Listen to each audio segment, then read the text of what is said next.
Hey, everybody, and welcome to Lords of the Night. With me, as always, is Scribe. Say hi, Scribe. Hi, Scribe. Joining me as well is SDA. Hi, guys. Say hello. Sorry. I am so sorry. I have screwed this all up. I didn't give you guys your Lord names. I feel bad now. I'm all right with it. I am quite vexed with you, host. Monkey. Yeah, I am too. I am your host, the Ranting Monkey, and tonight we're gonna hope it goes better than last night and better than the first 5 minutes of me and Scribe talking did. Yeah. You say hello to everybody. Say hi, chat. Thank you, baby. Hi. Hi, Grand Monkey. How are you guys tonight? I'm good. How are you? Hello. Scribbles, how you doing over there? Uh-oh. What's Grand Monkey doing? What? I don't know. Can you guys hear me? Oh, Yeah. yes. Okay. At least for the Guys, moment. We were having technical issues before the stream, so if they keep up, I apologize. I hope they're working themselves out. How about we jump into the news and then we'll hopefully things will work out. Sure. How about Monkey Dick, Jim Jones, movies? Hit that like button if you haven't already. And share our stuff. If you like our stuff, if you hate our stuff, just share it. Yep. Yeah, well, and on my part, again, sorry guys for last night. My internet was in and out. It was the entire block was basically out. There was a service issue that came in. I mean, it happened in the middle of the stream, and then it happened to end the stream. Hopefully, fingers crossed, it should be fine because it's been fine all day today. But of course, Murphy's Law being what it is, it'll crap out sometime in the next 5 minutes. Until then, how about some total and absolute stupidity of the legal system? Hello? Hello? Can you can you hear me? I can hear very little. I'm catching bits and pieces. Okay. Well, I will. So, chat, can you hear us, me? I can't tell who's hearing what right now. You're going to have to let us know because I'm not sure if anybody's going to hear what I'm saying. You have a couple of super chats, Monkey, if you can hear me. Yeah, I can see him. Thank you so much, Kingslayer.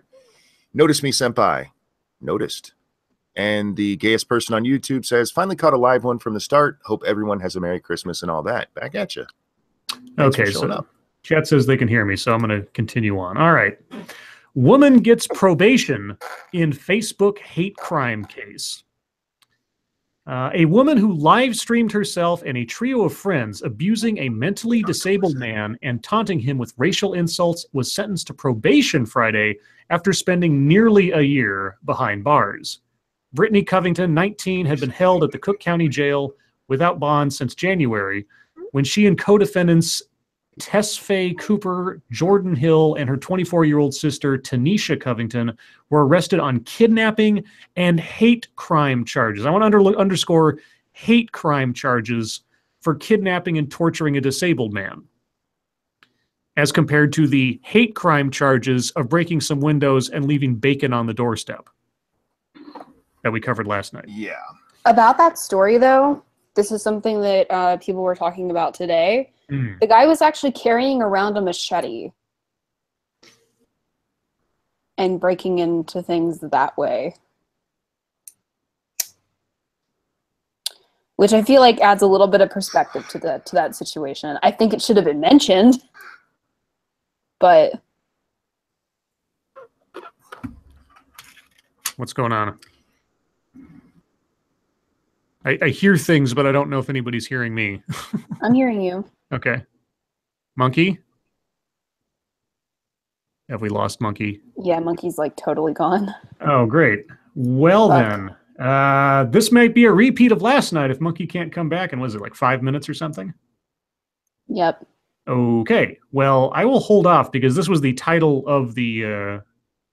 this has inspired the title of the stream, so I don't want to roll over the story that Monkey was very excited to talk about. So, there he is, I think. Monkey? Monkey? Monkey? Uh-oh. Check your microphone, monkey. Or something. I just got back. Okay. Hey! Can you hear us? Hello? No for me, but keep going. Can you hear us or not? No, it's breaking up like hell for me. But if the audience can hear you, keep going. Okay. Well, I'll do my best then. Let's see. The plea deal prosecutors made with Brittany Covington makes her the first of the 4 to be released, though she will remain on probation for 4 years and is barred from contact with Cooper and Hill.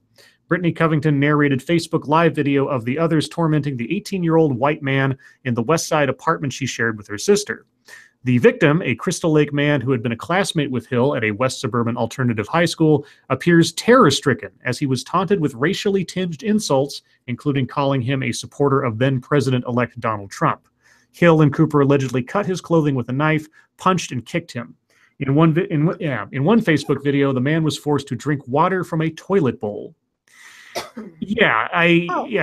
Breaking windows with a machete doesn't really compare to torturing an innocent man and holding him hostage. So, no, those windows are sacred. Sacred windows, sacred doorstep, and bacon. No, I wasn't. I hope it didn't sound like I was trying to say that it was. I just thought that was an interesting addition to the story because the way that it was written, it sounded like he had just been like spray painting some stuff and handing over bacon. They said he broke windows. Yeah, said he broke windows. I thought I remembered them saying he used a knife or something to do it, but whatever. That part, but either way, I mean, what he did was break windows and leave bacon on the doorstep. Yeah, no, that's true. And sorry, we're getting off. I got you guys off topic. No, but you're right. This is insane. They should be in prison for at least 10 years, if not more, for this. Yeah, and she got 4 years probation. Yeah. He got 15 years prison and 15 years probation. And there's not much else. They describe the incident, but here's the kicker for the end of this. Plea negotiations are ongoing with her 3 co-defendants, all of whom have also been in custody. Why would you negotiate with terrorists? And I don't use that lightly. You kidnap someone, you torture them, and you use them as a focus for your hatred of a political candidate. I don't know how, and then you stream it live as propaganda or something. Why would you plea these people out? It doesn't make any sense. Let's see. Okay, now everybody's muted, so I have no idea if anybody's hearing me. Jesus. Hello? Can anybody hear me? Scribe, as far as I can tell, you're coming through fine. I just can't hear you. I keep getting you're broken. No, you're fine, Scribe. I know, because of last night I can't tell, unfortunately. So I need a little feedback just to make sure that I'm not going nuts. Let's see. The next story I had was the wildfires. It's been going on a couple of days. We haven't really talked about it. I mean, there's not much to say other than they're gigantic, but barely 2 months after fires charred Northern California's wine country, the state is once again staring down a spate of wildfires, this time in Southern California. These fires are fueled by some of the strongest Santa Ana winds in recent memory. Here are some eye-popping numbers from the newest fires. The Thomas Fire, the largest of the blazes, is burning through Ventura County towards Los Angeles. The blaze is almost 4 times the size of the Tubbs Fire, 36,807 acres, which was the most destructive of the fires in Napa and Sonoma counties in October. The Thomas Fire is also moving very fast. It grew about 31,000 acres in 9 hours. That's an acre a second. Good Lord. Damn. The rate would burn through Manhattan Central Park in about 14 minutes. As of Friday evening, the fire has grown to 143,000 acres. The Thomas Fire is the biggest in Los Angeles since the Bel Air Fire in 1961 torched scores of homes of the rich and famous. Let's see. And it doesn't look like it's going to abate anytime soon. The winds are still up. It's still dry, obviously. And it's already caused, they estimate, over $10 billion in damages so far. Damn. Yeah, that's a lot. so far as I've heard, there's only been one known death so far, I think, because there's like some lady who was caught in her car, died, I think, of that. That was the last I heard. If it's changed since then, I apologize, guys, but there's nothing in this story that tells me about casualties. How do you get caught in your car in a fire? Well, if your tires melt, you can't go anywhere, I suppose. I don't know. I heard. I mean, I can think of a couple of situations where that might, your car gets clogged up with smoke. It doesn't run. Who knows? Anyway, I just wouldn't. I mean, unless she was fleeing and it happened, I wouldn't get that close to a fire. Let's see, a little update, or at least I should say a rumor update on the Trent Franks story from last night. Accuser's confidant. Sorry, what? Who is that? Trent Franks, the other representative who resigned last night because of the. Oh, right. Okay. Yeah, he supposedly was talking. His version is he spoke to two female staffers about surrogacy, and that made them uncomfortable. Well, according to the accuser's confidant, Trent Franks offered $5 million for surrogacy. I presume from the accuser, or to the accuser.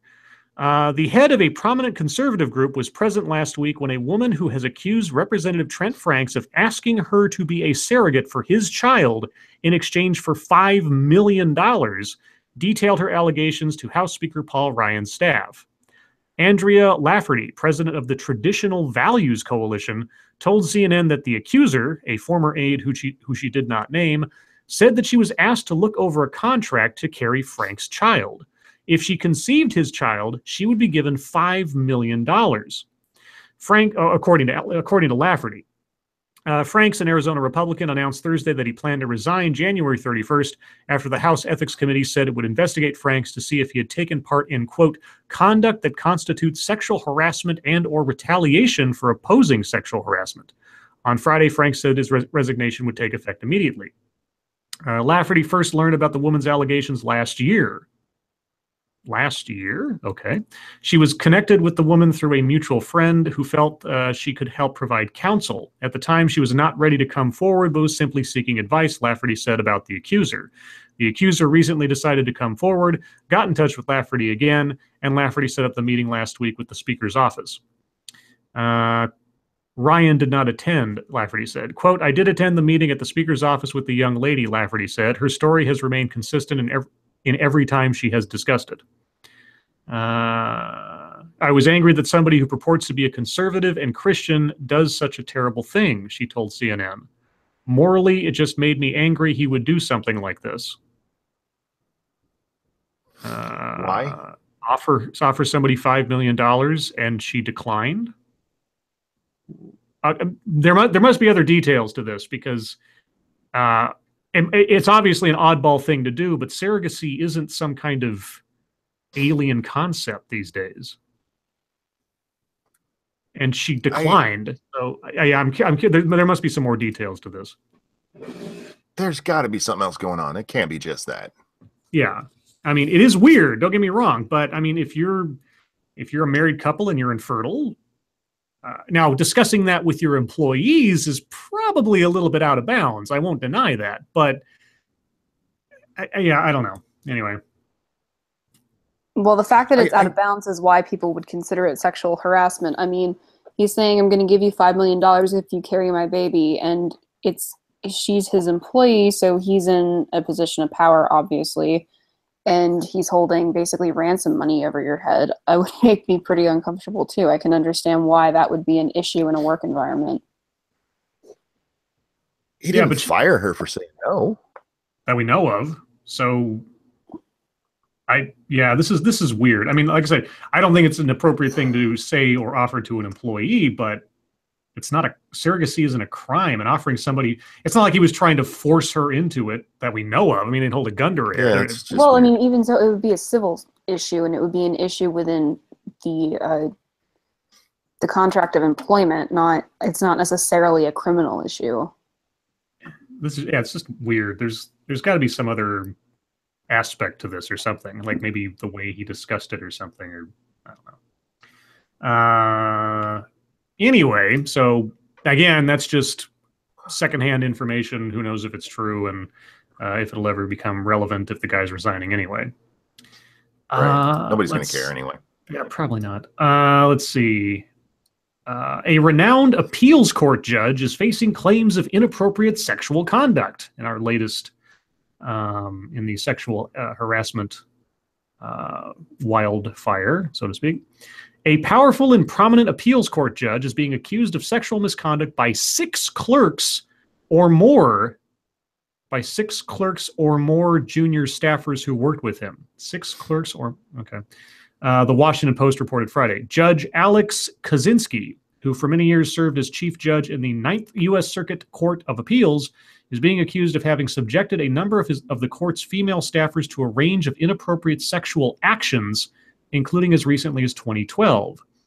Heidi Bond, one of the women accusing Kaczynski, told the Post that in 2006 and 2007, he made her look at porn on several occasions, asking for her opinions about what she saw and if it sexually aroused her. According to Bond, the porn was not part of any court cases, as if that would matter if that was what he was asking him. Bond told the Post that one set of images showed college-age students at a party where, quote, some people were inexplicably naked while everyone else was clothed. I have a feeling there's an explanation as to why they were naked. But they didn't have any clothes on. Another allowed viewers to mix and match heads, torsos, and legs to make an image of a nude woman. What? Like paper dolls or something? What's that? I don't know. So the one set of porn was like college kids naked or whatever, and then the next one says another allowed viewers to mix and match heads, torsos, and legs to make an image of a nude woman, like a flash game or something, I guess. Yeah, like those old flip books where you could change. Yeah, I guess. The head, yeah. At the time, Bond was in her early 30s. Cool. As if that matters, I guess. Another accuser named by the Post, Emily Murphy, who clerked for a different judge at the court, told the Post that while she was with a group of other clerks at a hotel in San Francisco in 2012, Kaczynski told her that due to the emptiness of the hotel gym, she should work out naked. Okay. Yeah, so anyway. Well, I have a feeling, given the pattern of things lately, he's not long for his career at this point.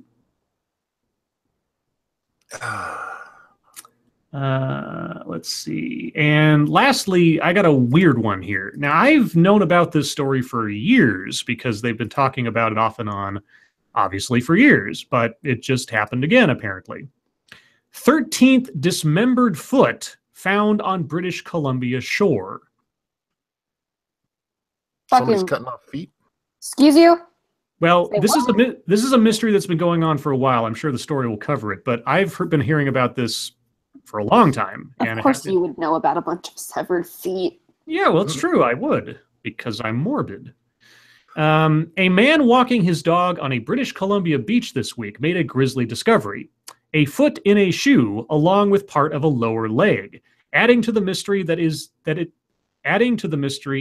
is the 13th foot to wash up on the Canadian province's coastline over the past decade. Quote, our early analysis suggests these are human remains and we will do further investigation and testing in the coming weeks, said Andy Watson, a spokesman for the BC Coroner's Service, about the Thursday discovery. The remains included a tibia and fibula. The Coroner's Service said all previous 12 feet were human. The service identified 8 of them and determined they belonged to 6 different individuals. No foul play was involved in those cases, according to the Coroner's Service, though it did not say how it arrived at that conclusion. The Royal Canadian Mounted Police, RCMP, and the Coroner's Service are trying to identify the owner of the foot found this week, as well as the cause of death. They said they will look into any possible matches to missing persons cases. It's not clear why so many feet have washed up on the British Columbia shores. When asked, the coroner's spokesman said, quote, I'm not able to speak to the reason. Watson said, however, there's no reason to believe that the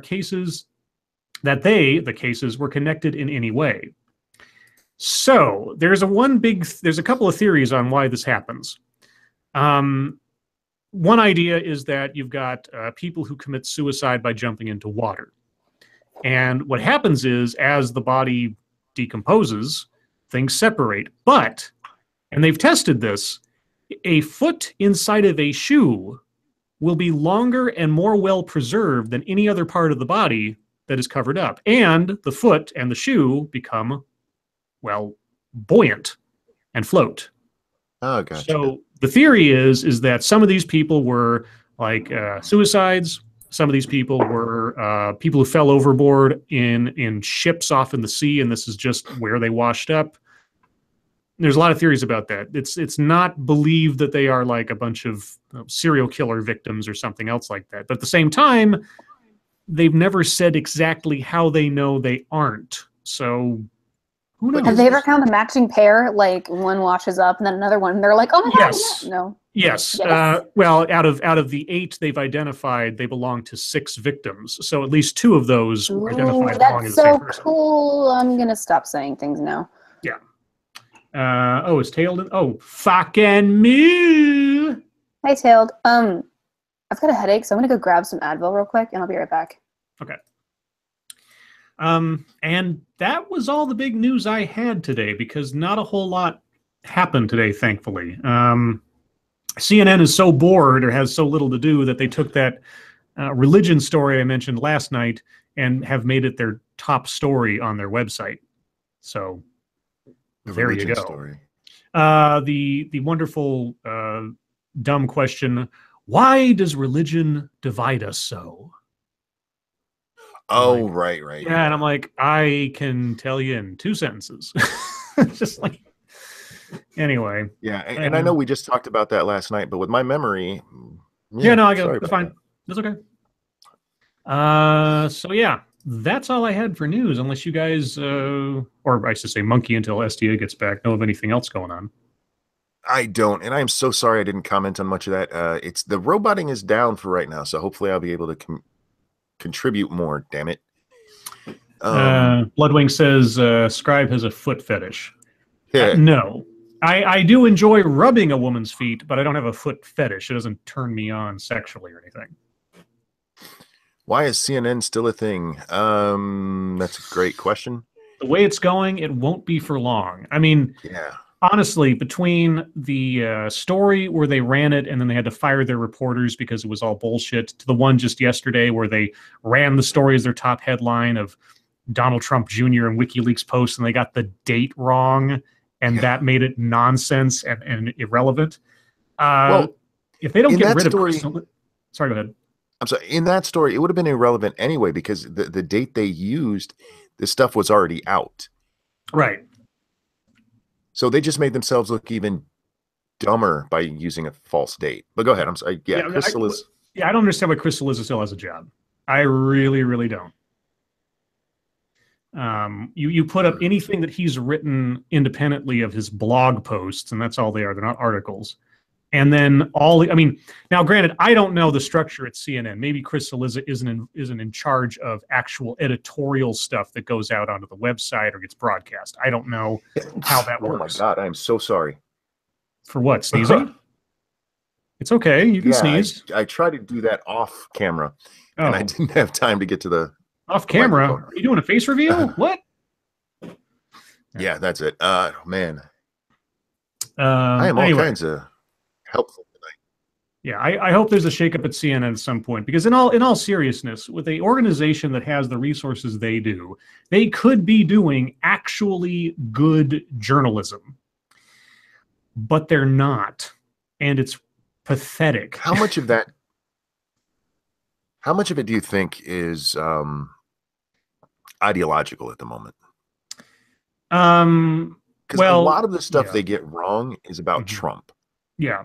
It's like they're trying to... I'm sorry. It's like they're trying to force the stories out without... Whether they're not looking, they don't care, whatever it is. It's like, oh, we've got to get this out. And I don't remember them making this many mistakes this fast. I saw a story just a little while ago. They've had 3 major mistakes this week about Trump. Mm-hmm. That is fucked up for a news organization. I think what's fueled it more is Trump making it personal. I mean, in one of his first like big press conferences after the election, he called them fake news to their face. It's, and I know this isn't the perfect analogy, but as far as things that come to mind as recent, it's sort of like when Anita Sarkeesian called Sargon a garbage person, and then Sargon kind of lost it for a while. He took it like really personally when somebody insulted him to his face, basically. And you lose, and I'm not going to dwell on Sargon per se, but when it becomes personal, you lose perspective on what is proportional as a response. It seems like that's what CNN as an organization has done. Now, I don't know. I'm not a mind reader or anything, but it just seems like that's the only reason this makes any sense. Also, if I'm not mistaken, CNN decided that they were going to take some aspects of how Gawker was successful and integrate it into their own website and news organization. You know, muckraking for profit. How's that working out? Well, sorry, I forgot to say I'm back. I'll be back. Anyway, that's my theory. My theory is that they've taken it, they've internalized Trump's nagging on them for being fake news, as well as brought in people and outlooks, let's say, that come from the lowly scum of places like Gawker and TMZ and such. Sorry. Okay. I guess they're just looking for that big gotcha moment. Mm-hmm. Which is why every time something happens with Russia, which is the thing that they've been pushing forever, they're like, haha, we found that Russia did nothing. That's not the point. We found that something did nothing. Yeah. I mean, some of the best journalistic achievements, you know, like Watergate or even the Weinstein thing. Those reporters spent 2 years doing research before they even published, you know. I mean, they took their time, they got their facts straight, they got everything put together, and then when they released it, it changes everything. Whereas CNN, they get a tweet about something, and they go to press. It's just like... yeah. Anyway, I could go on, but that's something else. So shall we... Oh, sorry, go ahead. Real quick, Faith in chat said that should have put CNN on their A game, talking about Trump coming after them. And that's where I would have gone. Mm-hmm. I would have been like, everything has to be, we're going to prove to this motherfucker we don't make any mistakes. Mm-hmm. And I think you're right. They took it personal and went the other way and lashed out instead. Well, not only just prove it to Trump as though they owe Trump something, but just prove him and anybody else who would listen to him wrong, in the sense that, you know, we're a professional news organization and we're going to say it like it is and not take an ideological stance. That's what you would hope from a news organization. Of course, that hasn't been true since the 90s when Fox News basically took it and ran with it. But yeah, so anyway, I mean, I keep going back to CNN because for everything else they get wrong, it is one of the first places that debuts like breaking news and stuff. They still get breaking news that is often, you know, legitimate, you know, like shootings or bombings or political things or whatever. So it's just convenient that way. It's not because I love CNN, although I do hope someday that CNN and places like it will wise up, because, you know, I really do want a professional, balanced, or at least or striving to be balanced fourth estate. I really do. I said fifth estate almost because there's a TV show called Fifth Estate. But anyway. Crazy Man says it also boosts views and potentially their overall dollars. In the short term, yeah. Yeah. But if they keep pumping out crap, how that works out. Yeah, I mean, if they keep showing how unreliable they are, people are going to turn away. So, did you guys have any other news stories, or shall I go on to the MSS Schnuz? No, let's jump into MSS News. Guys, if there's just, God damn it. My brain if there's a story you would like us to cover on the show, you can tweet us at the hashtag MSS News. We check it every night. We might get to yours, we might not, depending on how backed up we are, but we try to read as many as we can. Yeah, sometimes we are constipated and backed up. Oh, this is a good one to start off with. Oh, this is great. This one comes from senior staff reporter and chief Florida correspondent Colleen Bernier. The Huffington Post lets us know that, yes, someone did a Hamilton porn parody, and it's as raunchy as you'd expect. Isn't that how porn works? Yeah, well, you would think so, but this is the Huffington Post, so who knows? Okay. It's Broadway the Hard Way, a porn parody of the hit musical Hamilton called, wait for it, Hamilton. Oh.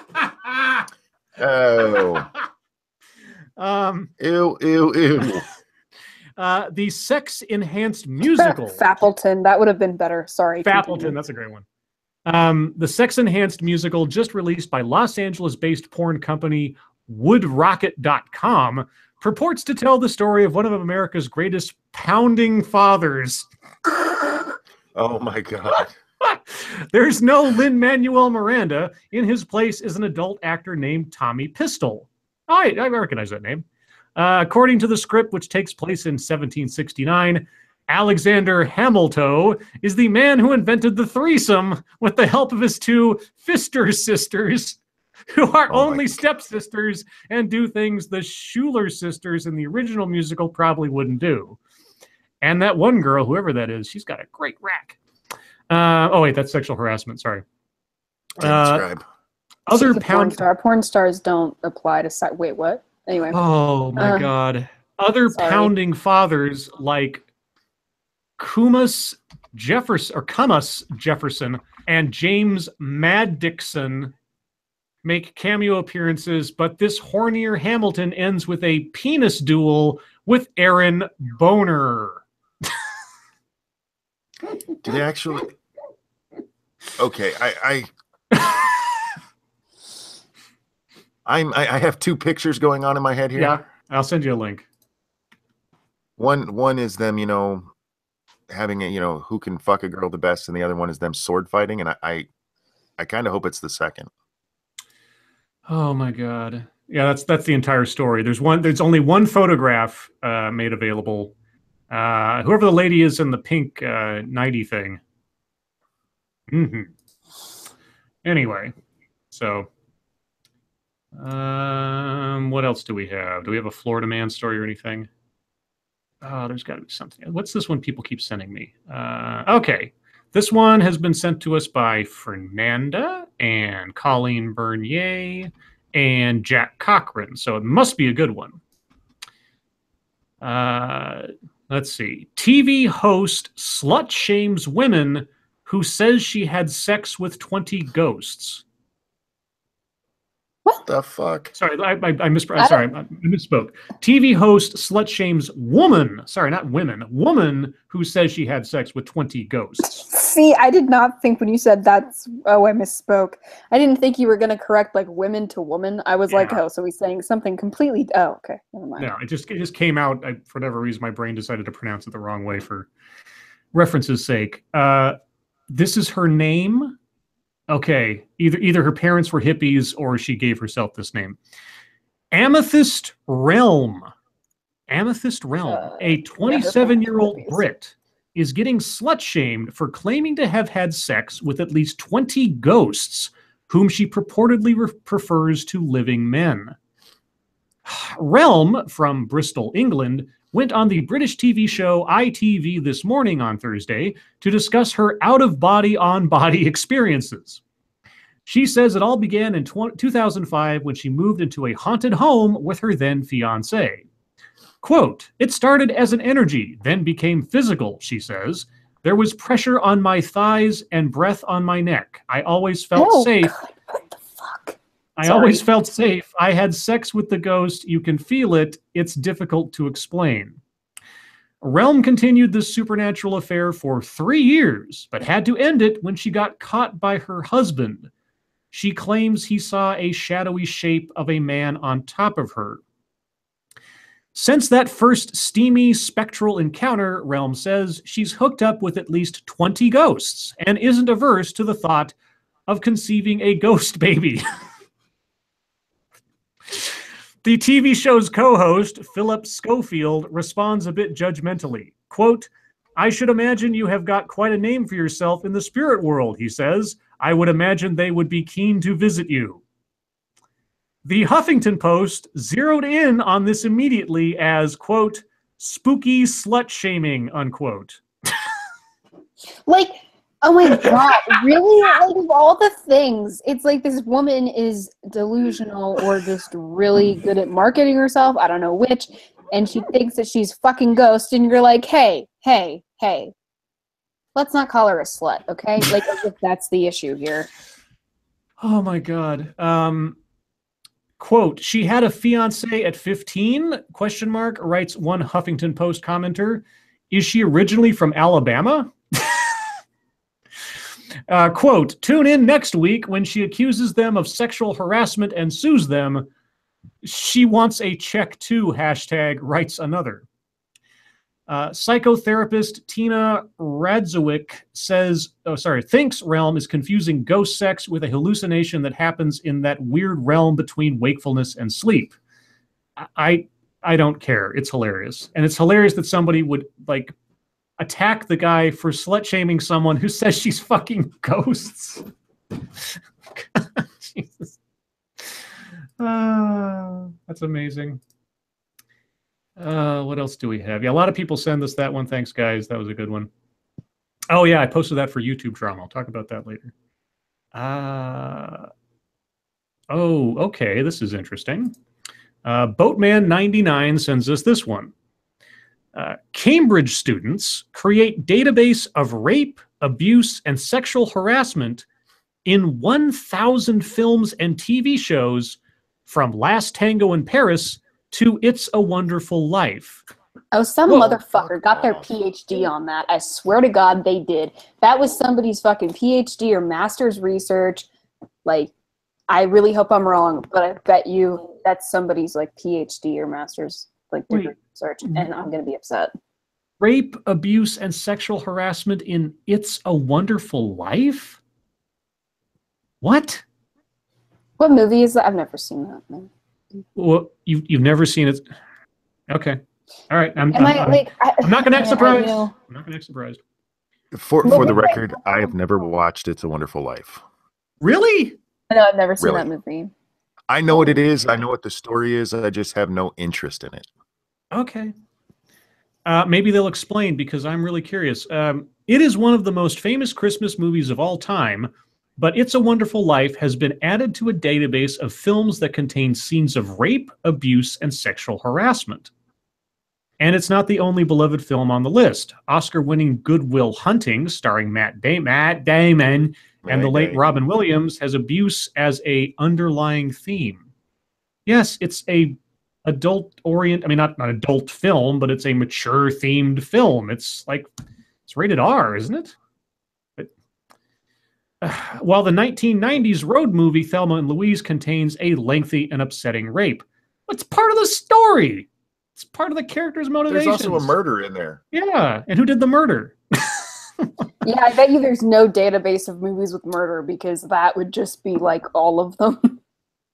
Students from Cambridge University have compiled a database, or in other words, they have wasted their lives, containing more than 1,000 films and television programs that show non-consensual sexual interactions.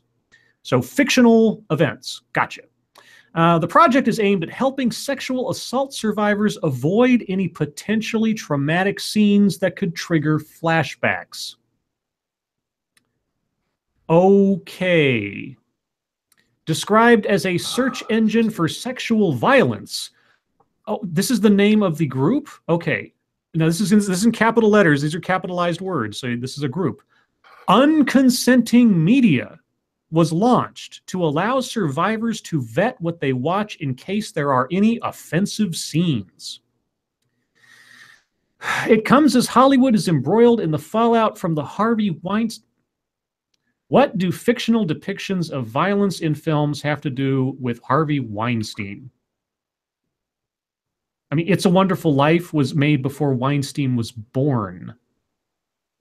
Oh my God. Okay, I want to find where's the scene in It's a Wonderful Life that's so bad? That's what I want to know. Okay. For example, It's a Wonderful Life makes the list because it contains scenes in which, quote, a man chases a housekeeper and insists he is in love with her, and a woman is ogled on the street. Well, somebody call 911. A man chases a housekeeper and insists he is in love with her. I'm trying to remember what scene that was. I mean, it's not like I've seen the movie a zillion times, but I've seen it. If anybody in the chat knows what scene they're talking about and who, I'd be curious to know. Let's see. The organizers say they have received abuse on social media, but overall the reception has been positive. Yeah, moral policing movies, dictating to creators what they can or cannot make their stories surrounding. Yeah, great. Good job, guys. I mean, that's sort of like those Christian groups in the 80s and 90s going through heavy metal lyrics and pointing out all the supposed innuendos and allusions to rape or sex or anything else, and then having Dee Snider sit in front of you and tell you, no, that was a song about how my friend got his mouth wired shut after an accident. It's just, and that's a true story, guys. If you ever want to see, look up Dee Snider congressional testimony or something, and it's hilarious. No, the whole, like, that's just, I mean, I'm really glad that you took the time to do something completely useless. That must make you feel really good. I hope they got credit for that. Just because I hope something positive came out of it for these people, because otherwise it just shows how. Anyway, I could go on. What else do we have? Okay, It's a Wonderful Life. Las Vegas. Okay, wait, still no. Okay, we'll look at this one. Signal Boost sends us one about a doggy. Before a video is going to play in my ear, of course. No? Yes? No? Okay. A collie dog is the first to be treated using fire service's new animal oxygen masks. On the day Cornwall's fire service introduced oxygen masks for pets caught in house fires, one dog in Helston was the first animal to put the new kit to the test. The oxygen masks are already used by crews in Tuvadon, Newquay, Pastow. This is British, isn't it? Yeah, it must be. And St. Denis fire stations, but now fire chiefs hope to roll out the life-saving gadgets throughout Cornwall. Mark Smith, the fire service's dog handler, said the masks will be used as automatically as they would be for people. Quote, as soon as we recover the pets and remove them from the property, we can assess the animal for welfare, check their basics like you do for humans, and get them on oxygen as soon as possible if we think they need it.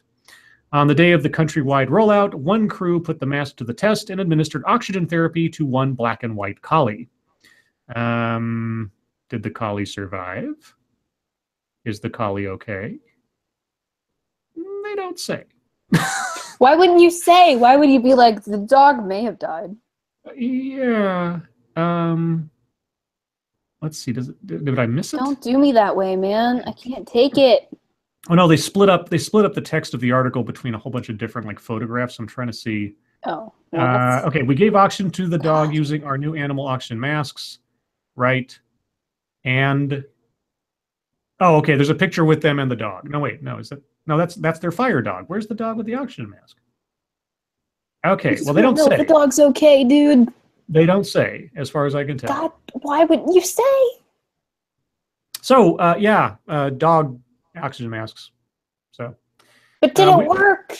I don't know. I can't tell. Well, why don't they tell us? That's so upsetting. I don't know.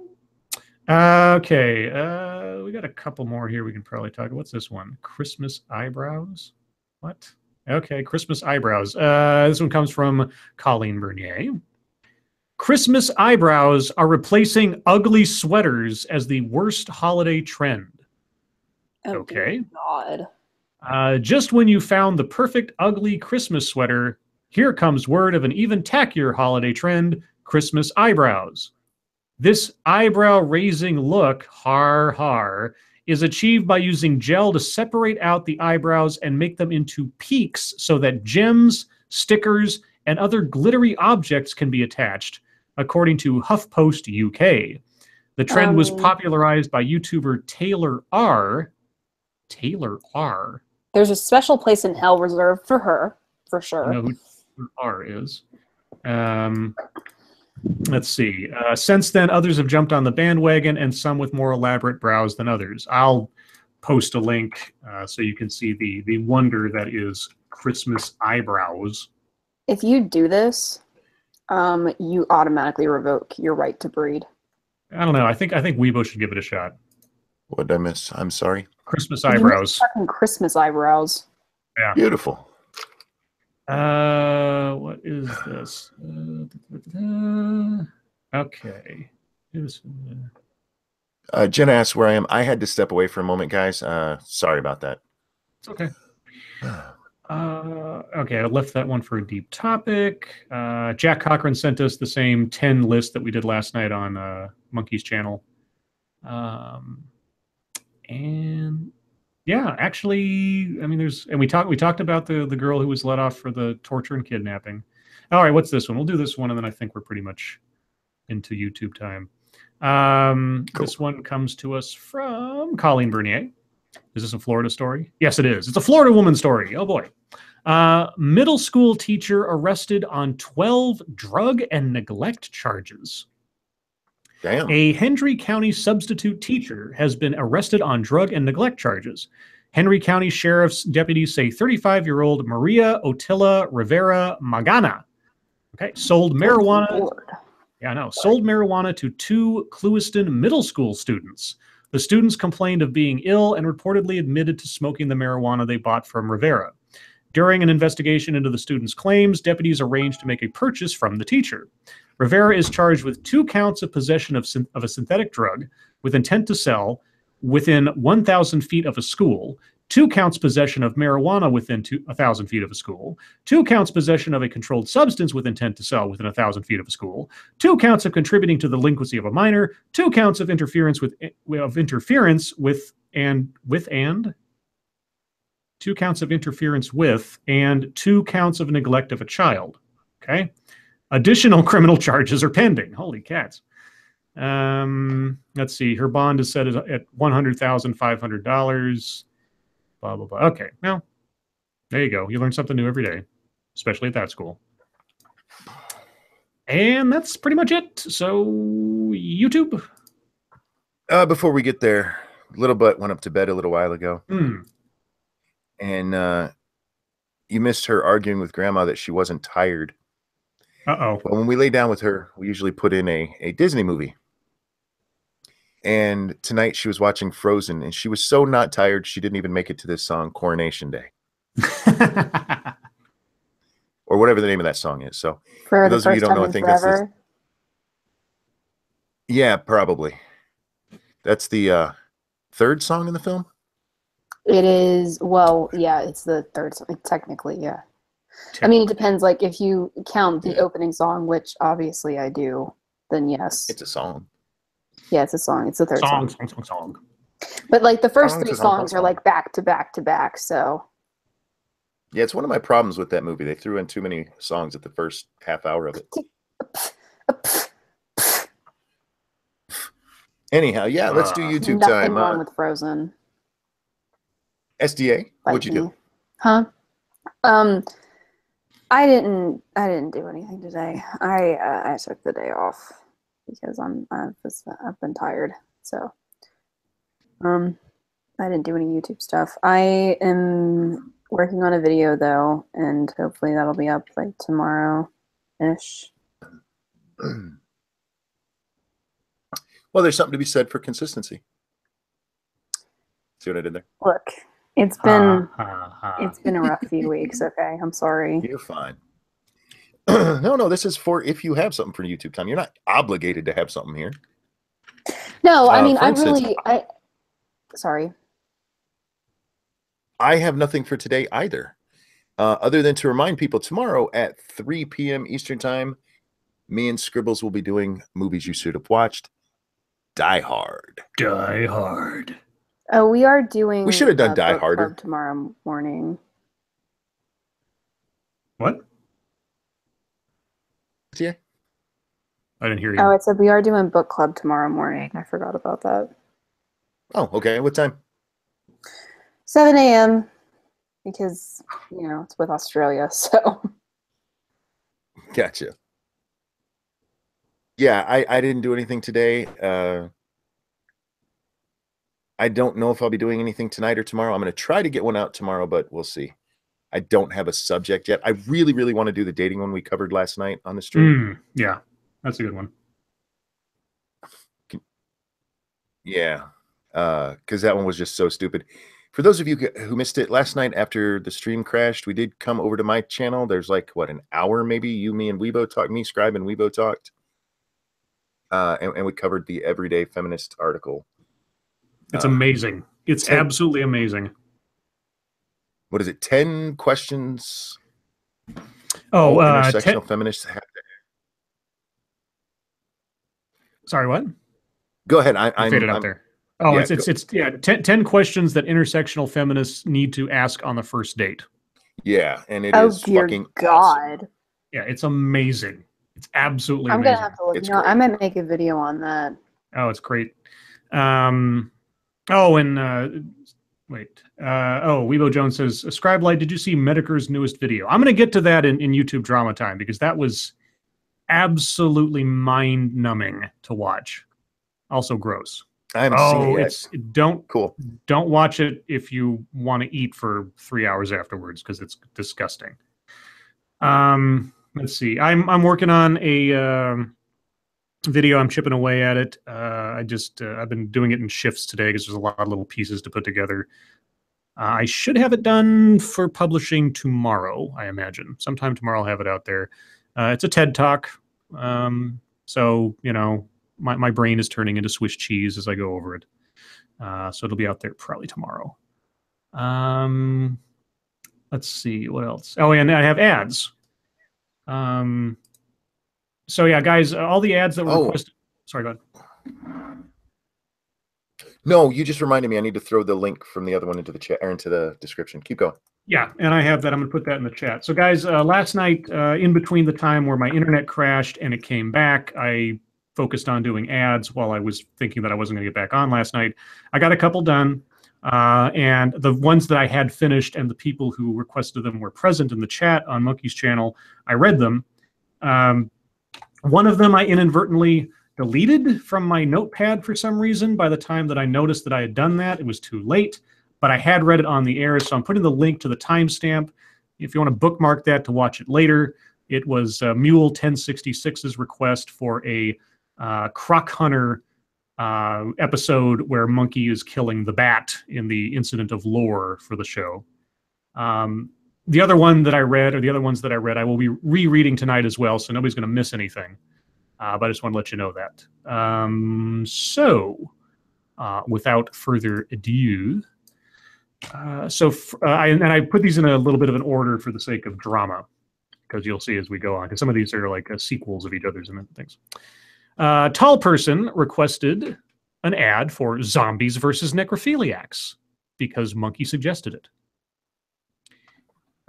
Monkey, can you hear me? Because I really want you to hear this one. Yes, I can hear you. Okay. So here we go. In a world where the dead have risen from their graves seeking living flesh, scientists have discovered that this time, unlike other zombie apocalypses, there is a cure: having sex with the living dead. Now, an elite force of necrophiliacs has been recruited by the government to set off and fornicate with as many zombies as their libidos will allow, and then some. Tall Person Films presents a tale of tainted tale that could only come from the mind of Ranting Monkey. Corpse Fuckers. Coffin Nailed. Nice. And that's just one of two, because Johnny Bravo requested that same movie around the same time as the first request, so I made two different movie trailers for a sequel. We'll get to that later, though. Sanguine requested a fantasy where Sumar Brander finds its way into mortal hands. And for reference, Sumar Brander is a mythical Norse sword. From Marvel Studios, the final battle of Ragnarok has ended, and the Asgardian people are lost, adrift in the vastness of space. But in the aftermath of the great conflict, the sword of Freyr, Samonbrander, fell into the cosmic storm and finally landed in Kentucky. Now, the weapon second only to the mighty Mjolnir in power has found a new master, a 15-year-old girl. And when she wields the legendary blade, a new hero is born. Sanguine Productions brings you the all-new origin story for the most unlikely superhero to ever grace the silver screen. Kara, Sword Mistress of Midgard. Okay. Let's see. Then Sanguine then asked for a movie about the golden phallus crafted by Isis. And yes, in Egyptian mythology, Isis crafted a giant golden phallus that she used to bring Osiris back from the dead. How? I don't know, but I have a theory. I have a theory, and I put forward in the ad here. All right. In a land of war and conflict, the spilled blood of the innocent has summoned forth an ancient savior. The religious terror of ISIS has spread across the Middle East like a cancer, leaving nothing but devastation and horror in its wake. As the people cry out for help, she hears the call. Isis, ancient Egyptian goddess of the downtrodden, has been reborn, and along with her powers of healing, she has the ultimate weapon, the golden phallus, able to restore life or to take it. Ancient myths are about to collide in the ultimate war on terror as an Egyptian goddess cornholes the bad guys in Isis versus Isis, Dong of Justice. Nice. Very nice. I thought of this one this morning. I was like, I got to have a title for this thing with a giant golden dick. What do I call it? Yes. Let's see. Super chat. Oh, I'm sorry. I was trying to look up a story here. Thank you so much, Cryptic. Masturbating makes your dick smaller. Don't believe me? Asians have really fast internet. Africa doesn't. Oh. Jesus Christ. Oh. No, in the chat, and I was going to let you get through the ads before we get to it. Jack Cochran's talking about is this a news story? A synagogue in Sweden was firebombed. Oh, Jesus. During a kid's party. Apparently there were no casualty, or nobody was killed. Thank goodness. But I don't know about any casualties at all. Okay. Jack, was this recently? I'm sorry, I was trying to find it. Anyway, go ahead and do the next ad. I'm going to keep looking for the news on this. So C3 section requested a remake of the failed Britcom Heil Honey, I'm Home. And if you guys don't know what that is a real show that had one episode before it was canceled. And it was a sitcom fantasy kind of thing where Hitler and Eva Braun were sort of like a couple in a house, and they had people over who were the Goldsteins, and it was this situational sort of 80s comedy thing. It seems like it's a put on, but it's actually it actually happened. You can find the entire you can find the whole episode on YouTube if you want to watch it. It's ridiculous. And reading up on it to prepare for this one, I already knew about it, but it just still boggles my mind that anybody paid money to have this thing made. It's just. But anyway, C3 section wanted sort of a reboot / sequel. So specifically about Hitler must endure retirement in Colombia. He suggested a title, One Foot in the Grave, but I came up with something else, so I hope he will forgive me. From the genius minds that brought you the one-hit wonder, Heil Honey, I'm Home, comes the continuing adventures of everyone's favorite Führer as he whiles away his secret exile in the tropical paradise of Colombia. Serves you Reich. Watch as Adolf Hitler and his wife Eva Braun cook up some laughter as they try to run their very own German restaurant while also avoiding those pesky Mossad assassins. It's a recipe for It's a recipe for a concentration camp worth of comedy when C3 Section Productions presents Serves You Reich. I apologize. I didn't catch much of that. My internet's going crazy as I try to look this up. I did find a story on it. Okay. Yeah, apparently 10 or so people threw. There was a Molotov cocktail and then a whole bunch of other shit they lit on fire, threw over the fence of the synagogue where there was a youth party taking place at the time. Great. They catch the guys? Not the as far as I saw, there were no arrests yet. But nobody was hurt. That's so far that I saw in the story, but I had to shut it down because it's I don't know what the fuck's going on with my internet, guys. It's killing me. It's pissing me off over here. Should I keep going or? Yeah, you keep going. And like I said, as long as we can keep the stream up for the people watching, I'm gonna push through. But if I start to growl, you know why. All right. Hate Camel requested a movie ad where we, the Lords of the Night, are members of the staff at WKRP in Cincinnati. Okay. Get ready to rock back to the past as radio makes a comeback with fashion and songs so archaic they're practically in style again.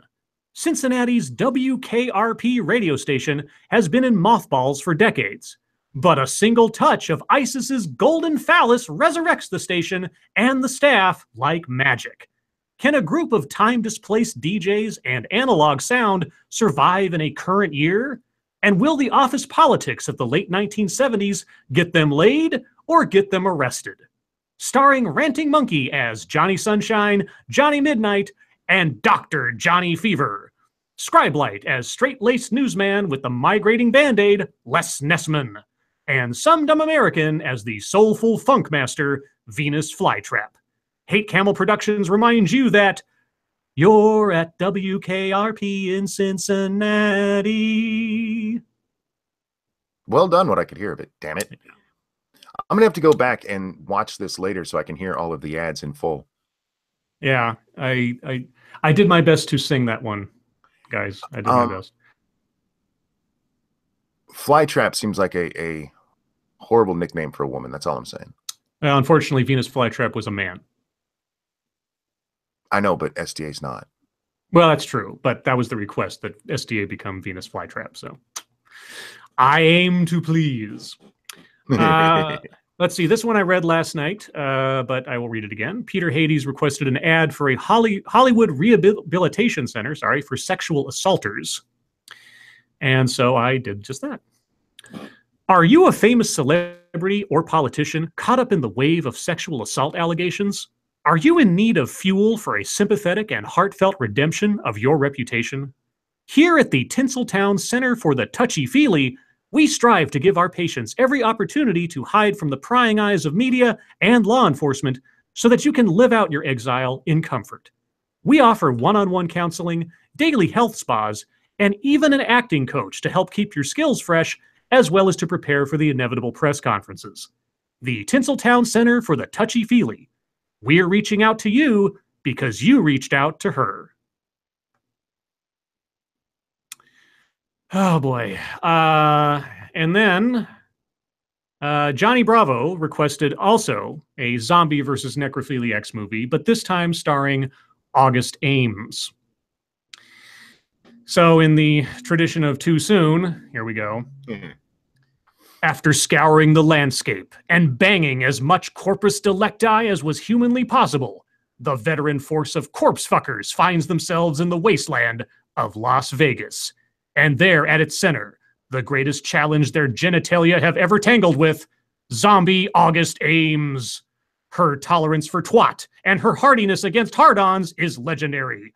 It takes everything the corpse fuckers have to bang this blighted bombshell back to life. Johnny Bravo presents a stunning new chapter in a tale from the Ranting Monkey. Corpse Fuckers 2, August, and Everything After.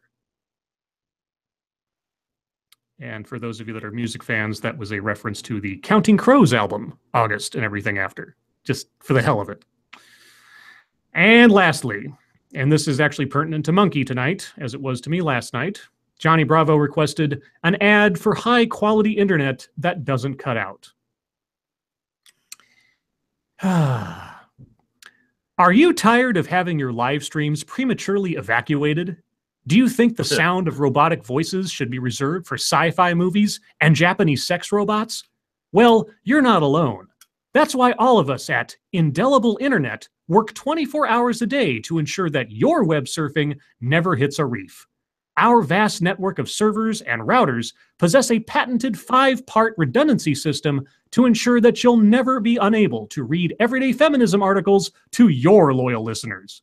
Indelible Internet from Johnny Bravo Corporation. We'll never wash out. And that's it, guys. Thank you so much for the donations. I hope you like the ads. Monkey, you have a super chat. I'm sure I would like them if I could have heard them all. I'm sorry.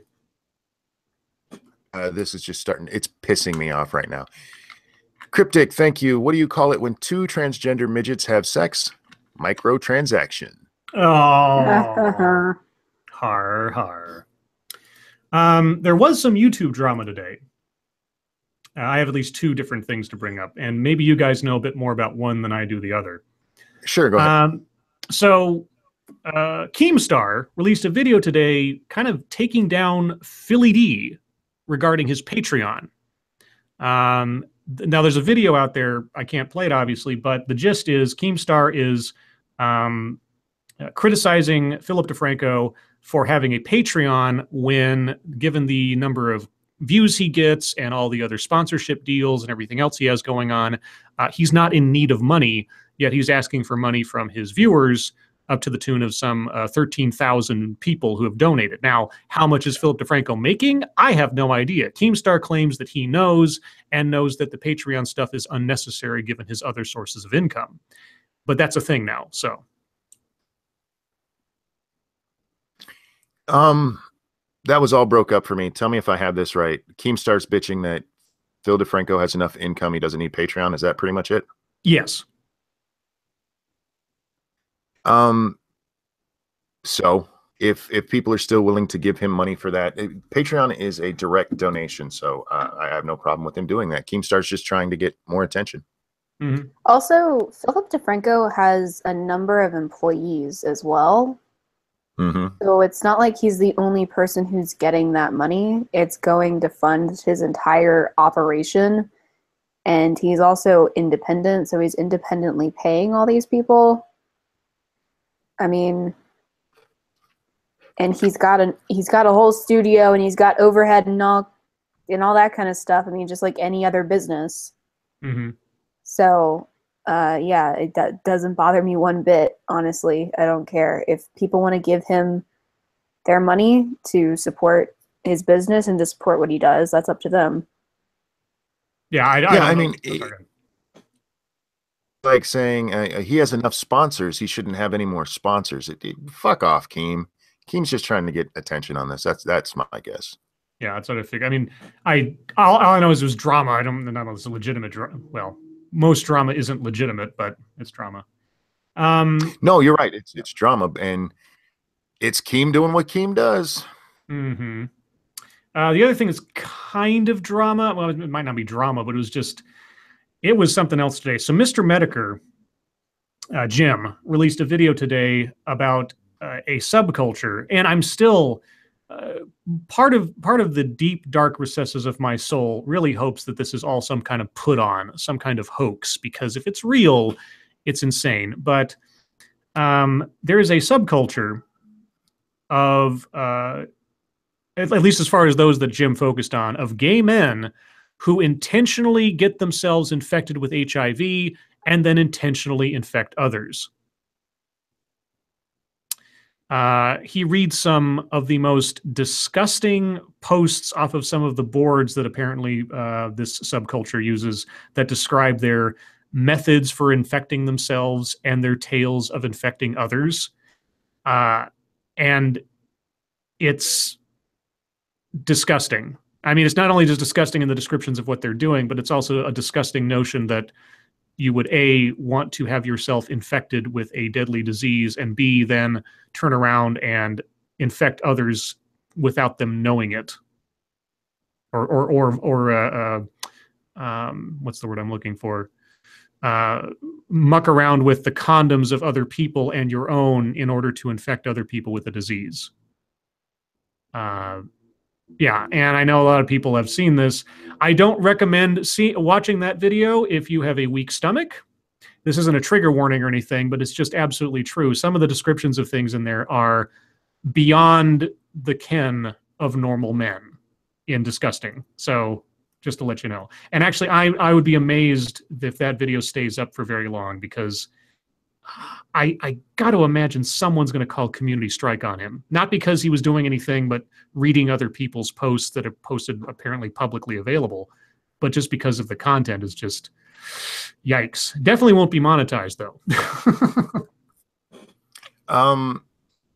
Yeah, I missed all of that from it breaking up. I'm so sorry. I'm trying to contribute, guys. I just shut down my chat. So literally the only thing up is our window. So at least the stream stays live. I also just tried something that I did once before, you know, where you adjust the bandwidth. Mm-hmm. I've actually had success before turning that up rather than down. Yeah. So I just turned it up to see if that's going to help. And hopefully we make it through the rest of the show. Hey. Testing. Can you hear me? I can hear you. Can you hear me? Oh, good. Yeah, you're coming through fine. Okay. Both of you just both sound crystal clear to me, so. Yeah, I don't hear anything from Monkey on. Hopefully that's good. I hope it stays that way. Otherwise, that was all the quote-unquote internet drama that I knew of today. I'm sure there was others, but, you know, it just goes by so fast. You guys, yeah, I didn't see any today. I did see last night Coach Red Pill. I don't know if we talked about this before, but he's blamed Jeff Holiday for doxing him. Okay. Because Jeff Holiday said or responded to somebody on Twitter once. And he's still banging that drum. I don't know where that's headed, but yeah, that's all I've seen. So you said you had a deep topic?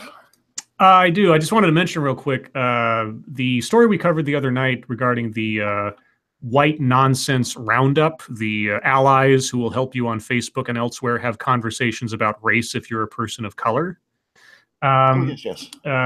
Matt Christensen just put out a video today on that very story, and he does an excellent job covering that thing, bringing up some things that I wish I had the night that we talked about it, but he also mentions a few things that we talked about. And it's really cool to see other people's takes on stuff that we've read before.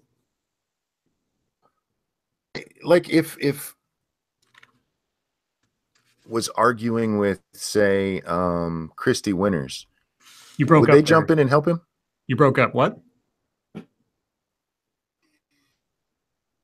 God damn it! Never mind. No. Who was Christy Winters? Let's get on to who was arguing with Christy Winters. Let's just skip it. Let's get on to deep topic. All right. Okay. Well, I don't know if this is a deep topic, but it looked like something that could be interesting to look at. This comes from our friends at the Washington Post, the center of all news. And they asked, apparently they asked several celebrities or people or whatever this question. What is the one best idea for ending sexual harassment? I don't know if it's the top 10 or anything, but let's see. How do they have this split up? Okay. Oh, they do have, it is a list, but okay, we'll get to it. The past few months have seen a deluge of stories revealing that sexual harassment takes place everywhere, from Hollywood hotel rooms to factory floors. The stories shared by Silence Breakers, that should be the name of the documentary about all this, have made it impossible to deny how prevalent sexual misconduct is and how much damage it can do. While the reckoning must continue, it's time to move the conversation forward. We need to start talking about the changes that will make sure fewer people are victimized in the future, that fewer employers will feel comfortable covering up for high-profile offenders, and that perpetrators will face swifter and more serious consequences. We asked 16 leaders what one change they would implement to stop sexual harassment in their fields, and their answers have lessons for all of us. Okay. So they do these little bullet point things with some lengthy explanations underneath it. I won't read everything necessarily, but I'll give a couple here. Let's see. This is in regards to airlines. In the air, renounce a sexist past. Flight attendants, about 80% women, are ongoing victims of sexual harassment and sexual assault. Not that long ago, the industry marketed the objectification of stewardesses, a job only available to young, single, perfectly polished women who, until 1993, were required to step on a weight scale.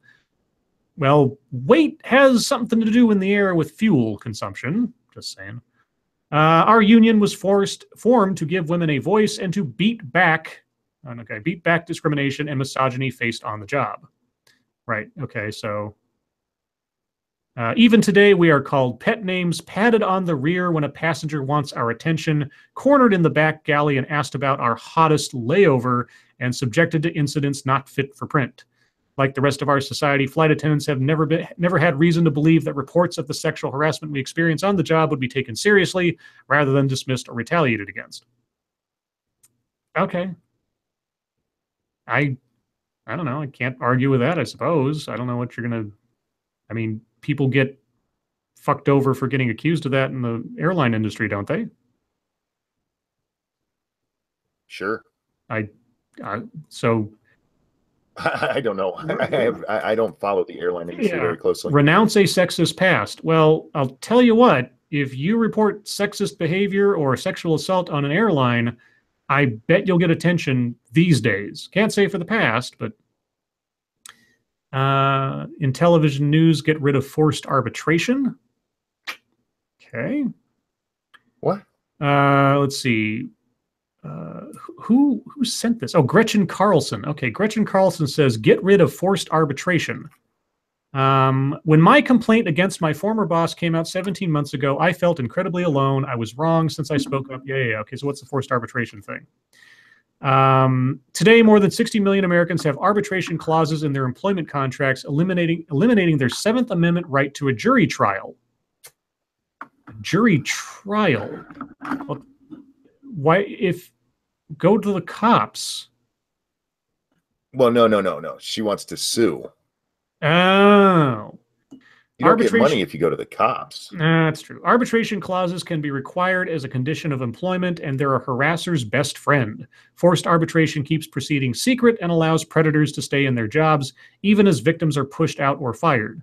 Forced arbitration also silences other victims who might have stepped forward if they'd known. Okay. I wouldn't necessarily disagree. If you said that if the charges brought up are something of a criminal nature, maybe those should probably not fall under forced arbitration clauses. Exactly. Yeah, it would be a legal matter. Yeah, I mean, yeah. There's no contract you can draw up with an employer that makes rape okay. So come on. Right. Or sexual assault or anything else like that. Yeah, oh, here we go. As a parent, so they go through these, like, in television news, in the air, as a parent. As a parent, start teaching consent early. Say what? Oh, teach boys not to rape. Right. Because please and thank you isn't enough of a core value to begin with. No. I always want to keep going. I'm sorry. I always want to smother my children with kisses and hugs, but it's so important to teach consent from a young age. So you don't kiss or hug your children? Do you ask their permission every time you're going to hug your kid? Yeah. I tell my kids that they're the boss of their bodies. It's a clear, age-appropriate phrase. Every kid understands the concept of boss. Okay, well, it's either Springsteen or the guy that pays you. Yeah. That's me talking. And it makes them feel empowered. If my son doesn't want to kiss grandma, I'll say, you're the boss of your body. It's up to you. If they're playing with a friend who doesn't want a hug, I'll tell them she's the boss of her body and you need to stop. I hope that by understanding consent at a young age, children will find it second nature to respect others' bodies and minds throughout their lives. Or become people who walk on eggshells around everyone every time they happen to brush up against them. Yes. One of those two things, I suppose. Now, if a kid doesn't want to kiss grandma, I'm all for that. I hated it when I was a kid. Yeah. but they take this just too far. No, I'm for that too, because I think it's also, I mean, because there's a line where it's like, yeah, of course, it's important that your kid knows that if they don't want somebody to touch them, it's okay for them not to be touched. Like, duh. And then it's like, also teach them consent in ridiculous detail at 5. And it's like, come a little far. Come a little far. Let's see. What was the... Sorry. Windows 10, you suck sometimes. In the firehouse, okay, recognize the message sent by vulgar language. Yeah, firefighters using coarse language. That's... What? Seriously? Okay. Yeah, I don't know. Is there a description for that one? I want to hear how the... Yeah, I know, I'm getting to it. I'm just trying to not read the whole thing here. Okay. Gotcha. Vulgarity in language, even if inappropriate touching never happens, trickles down throughout the organization. If people in a position to lead and make decisions constantly curse and joke about sex while playing down complaints about harassment, it sends the message that harassment is not a problem. All right, jokes and harassment are two different things, guys. Suck my dick. Yeah, and cursing is not harassment. Unless you're, it's all about context. If you're looking at somebody and you start swearing at them all the time or something, that's different. If you're just like, you bang your finger on something and you go like, shit, like that's not, oh my God. Let's see, I've talked about this before. This is the whole thing with women want to, get into the fields with men so they can be equal with men. And then they get there and men have to change the way they actually behave so the women can feel comfortable. Mm-hmm. Fuck you. This is how... These are men who put their lives on the fucking line every day. Every time they go to a fire, they could literally fucking die. And if they want to make a couple of fucking jokes that you find offensive, you go the fuck away. You leave them alone. Oh, well, they actually addressed this. Hold on. Loose conversation promotes a negative culture throughout the chain of command. It's hard to change people's morals or values individually, but the agency can set the precedent that kind of language is not acceptable from the top down. And here's the kicker. The issue isn't isolated to the men on our job. Women can be just as vulgar, in part because they think that joining in coarse conversation is what it takes to be equal to men or to gain their respect. They think. They think. They're right. Let's see. If I want to be treated like the men, I should act like the men. So the men should act like what your idealized version of women, so that... Yes. But there that will is always... the whole thing. Go ahead. That's the thing with the equality. It's never that women should have to come up to men or act like men. Men have to act like women. That's how we get equality. But there will always be a group of men who doubt women's ability, and that isn't the way to convince them. The way to gain respect is to know how to do your job and perform it well consistently. Well, that is true. I'm not going to deny that one. They shouldn't be in that job to begin with if they cannot achieve the same requirements in physicality and everything else that men do, because it doesn't matter if you've got something in between your legs or not. It's got everything to do with, can you carry someone out of a burning building to save their life? Indeed. But it's also about, are you going to drag down the morale here to where people start thinking maybe dying in a fire is okay? I prefer burning death to having to sit around here without jokes. Jesus. Fucking bitches, man. Oh, here we go. On Wall Street, mandate diversity targets. Fuck you. So enforce gender quotas is what you're saying. Yes. I mean, we're changing words around, but okay. Who wrote this one? Sally Krawcheck is a chief executive and co-founder of Elvest, an investing and planning firm for women. Oh, okay. Oh. A planning firm for women, and you're talking about diversity targets. Okay. Sexual harassment thrives in male-dominated environments such as Wall Street. Yeah, women never make comments about men or other women or other women. Yeah, diversity groups can help. Inclusivity training can help. Mentoring programs can help. But the ultimate solution to harassment is shifting the power dynamic between men and women in a company And this is most effectively accomplished by increasing gender diversity at the top. Yes, hiring or passing over people on the basis of their gender. That is the answer to solving sexual harassment. That is the Trojan horse for implementing something that is sexist by its very nature. Real quick, I have a super chat here. I'm trying to open my chat up again, so if I missed any, I will. I can get it, dude. I can get it and save you the trouble. Yeah, let me get it so you don't have to worry about that. Thank you, Cryptic. Here's an offensive joke. Asians are so bad at driving, I'm starting to think Pearl Harbor was an accident. Oh. Let me make sure there wasn't anything. Well, yeah, they were male pilots, so probably not. That's just sexist and racist. No. Okay, the real question on increasing gender diversity at the top is how to get there. Well, obviously, illegally enforcing quotas in your business that violate the Civil Rights Act of 1965. That's all. Yeah. The financial nothing wrong with that. Yeah, nothing wrong with that. Apparently, there's nothing wrong with that at all. You can stand on a stage and proclaim to the heavens that's exactly what you mean to do, and somehow your company isn't being prosecuted into the dirt for violating people's civil rights. That's just something I complain about too often, though. The financial services industry has been settling sexual harassment cases for decades.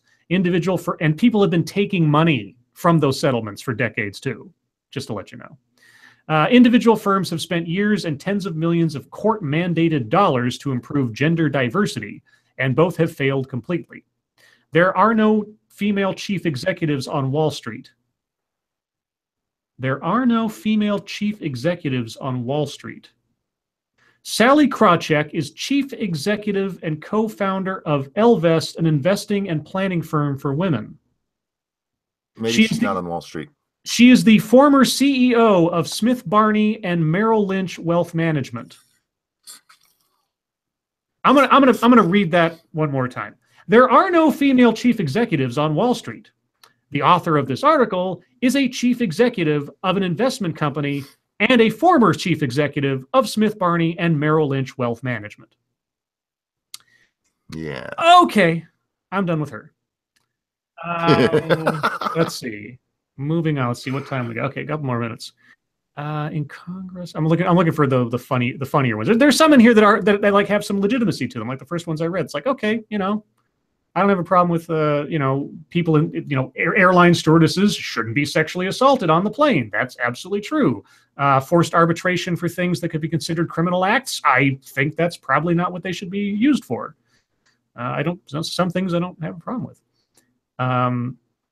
Wait, what was that? At the synagogue. Okay. At the synagogue, spur action with lawsuits. Sue the synagogue? I don't. In late. That's so Jewish. Hold on. In late 2014, I was going to say something, but I decided not to. I figured you would. In late 2014, the rabbi who oversaw my conversion to Orthodox Judaism, Barry Frundle of Georgetown, was infamously arrested on charges of voyeurism and eventually convicted of setting up secret cameras in the bathroom of the ritual bath. He was charged with 52 counts, but another 100 other victims' videos fell outside of the statute of limitations. Mine was one of those. I decided not to join a class action lawsuit against the synagogue, mikvah, and rabbinic governing bodies such as the Rabbinical Council of America, given how swiftly law enforcement was called. The synagogue and mikvah are, in my opinion, not liable for Freundel's actions. Okay. That doesn't mean, however, that lawsuits aren't a valuable tool for putting fire under the pants of those in power to take abuse seriously. I won't disagree with that. Like in the Catholic Church, if someone's been moved around and covered up for years, sometimes the only way to get it done is to, pursue a legal course. Well, my problem there is I'm trying to think of how to word this properly. Okay.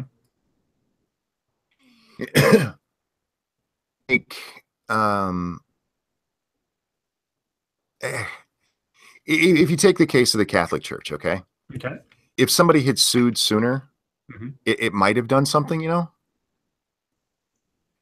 But a suit after it all comes out, what point does that serve?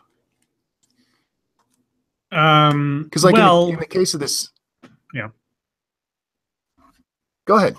I was just going to say, I mean, well, the point it serves is that if the guy wasn't going to, if the notoriety or visibility of this wasn't going to get any higher than just this guy being charged off in the distance in an isolated incident thing, then suing the institutions that, you know, because 9 times out of 10, if these guys are operating for more than about a day, eventually someone is going to have a notion or someone should have done something. And for all we know, there have been other incidents like this that have been covered up. So if you show that there are consequences to not keeping an eye on your employees, whether they're rabbis or otherwise, that is an incentive for future things to not happen. It doesn't cure what has happened, but it does set a precedent that could, you know, influence better oversight in the future. And my other question is, what's keeping them from suing? The statute of limitations. That keeps it from. Yeah. Okay. So is she arguing against the statute of limitations? Let's see. Well, it doesn't look like she's mentioning that. She's just focusing on the Jewish community and that synagogues need to be more proactive in their, I don't know, their information or something. But as soon as this guy was found out, they called the cops. Yeah. So I don't know. She's just advocating for, you know, legal. The Jew just wants to sue. Let's be honest. Let's see. Do we have anything else in the hospital and military case? Oh, okay. On campus, don't backslide on Title IX. Oh, fuck you. We have gone so far past Title IX. Fuck you. Yeah, this one probably. Oh, yeah, we're already into chat time. I should probably stop. There's a lot of stuff on here, guys. I'll send the link to the chat if you want to take a look. I'll put the link in Twitter too if Monkey wants to take a look later to yell at it because that sounds like he might want to. I do because that dear Lord. Yeah, I shut down my chat again because it started roboting like hell again. So I'll play chat guy today. I'll do the. If you could keep an eye on that. Sure. So chat, it's your time. If you have questions or comments or complaints or conspiracy theories or anything else you'd like to have us talk about for the next 30 minutes, the time is yours. Go ahead. And I will be your grand Vanna White of comments tonight so that Monkey can try to maintain a semi-functional internet. God, this is pissing me off so much. I had no problems last night. None. Maybe it's a virus and I gave it to you last night. Oh, damn you. Yeah, maybe. Are you on Comcast? No. Okay, well, maybe not. Let's see. What else do we have? Questions, guys. Be sure to put question marks after your questions so I can recognize them as questions. Let's see. Mr. Bone says, Title IX, the first clue of where feminism was going. I don't have a problem with Title IX as it was written. Yeah, Title IX is perfectly legit. I mean, if a school or other institution takes federal money, they cannot deny services or arrange things that would exclude people based on race or gender or just about anything else, or or religion or anything else. So Title IX by itself is fine. It's how it's enforced and or interpreted by some people to be used as a cudgel or some kind of like wedge to do things that aren't fair. Not just that. I mean, the Obama administration came out with rules for Title IX, which were just fucking insane. Mm-hmm. They basically turned college campuses into rape courts. Let's see. Cody Fry says to all of us, what can you do to improve conditions for women in the YouTube community? This sounds like a question from feminism. Well, I can't actually do it, but the best thing I could do for women would be to show them my dick. It's lovely. Jesus. It is beautiful, and but I'm married, and that's just improper. So there's nothing I can do. What's improve conditions? I would encourage every woman that feels compelled to do so to start a channel and start making videos. There you go. SDA? Okay, you want an honest answer? Oh, sure. SDA, you go first, and I'll give you my honest answer. Like, how to improve conditions for women? Like, do you really want a real answer for that, I guess? Yeah. Yeah. Why not? Okay, so if women are worried about sexual harassment and being sexualized and stuff like that, I would say don't sexualize yourself. It cuts down a whole lot on sexual comments and people being fucking weird and creepy. My real answer is a little bit different. I would say do what you want to do and don't worry about what other people think about it. Whether you're one of those people who thinks, sexualizing is wrong, or people who, put the titties out there so you get clicks, do your thing. Mm-hmm. Oh, and Cody Fry says, I'm being sarcastic. Don't take me seriously. Well, here at the Lords of the Night, we can't tell inflection in text. So, we'll just take it for what it is. BG asks, what is our favorite so bad it's good film? Leo the Lion. It's on Netflix. Everybody watch it with subtitles.